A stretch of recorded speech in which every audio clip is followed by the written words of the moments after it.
السلام علیکم ورحمۃ اللہ وبرکاتہ۔ دوستوں، پرانے زمانے کی بات ہے کہ ایک نوجوان بغداد پڑھنے کے لیے گیا تو وہاں بازار میں گھوم رہا تھا تو وہاں سے ایک شہزادی کی سواری گزری تو نوجوان نے جب شہزادی کو دیکھا، اس کی خوبصورتی کو دیکھا تو نوجوان اس پر عاشق ہو گیا، اس پر لٹو ہو گیا۔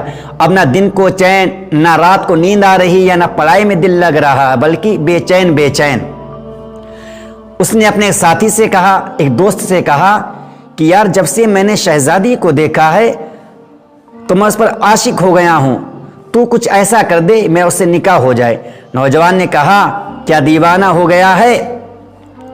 اگر بادشاہ کو خبر لگی نا تو بادشاہ کھولتے ہوئے تیل میں تجھ کو ڈال دیں گے، یہ سب چھوڑ اور اپنے کام میں لگ جا۔ نوجوان کی بے چینی ختم نہیں ہو رہی تھی۔ نوجوان ایک دن بادشاہ کے دربار پر پہنچ گیا۔ اب بادشاہ کے دربار میں پہنچ گیا اور کیا کہہ رہا ہے؟ جب بادشاہ کے دربار پر پہنچا کہنے لگا اب تو قسمت کی بات ہے، یا تو کھولتی ہوئی کڑائی تیل کی یا تو شہزادی۔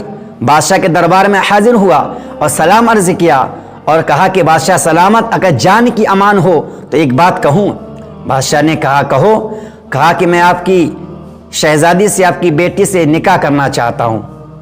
بادشاہ کو بہت غصہ آیا، لیکن جان کی امان دے چکا تھا تو ٹالنے کے لیے کوئی بہانہ بنانے لگا، بلکہ کہنے لگا کہ تم مجھے، یعنی میں اپنی لڑکی کا نکاح تم سے اس وقت کر دوں گا جب تم مجھے 2 بوری بھر کر بچھو لا کر دو گے۔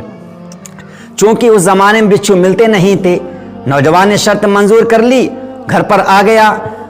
اب بے چین اور سوچنے لگا تو اس کے استاد نے کہا کیا ہوا؟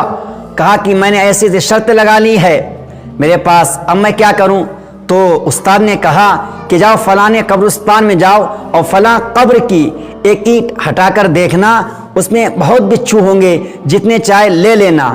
اس نوجوان نے ایسا کیا اور خوب بچھو ملے، اس سے 2 بوری بھر کر بادشاہ کے پاس حاضر ہوا تو بادشاہ دیکھ کر حیران رہ گیا، لیکن شرط منظور کر چکا تھا نا، شرط لگائی تھی، اب شرط پوری ہو چکی تھی تو شرط کے مطابق بادشاہ کو اس سے اپنی بیٹی کا نکاح کرانا پڑا۔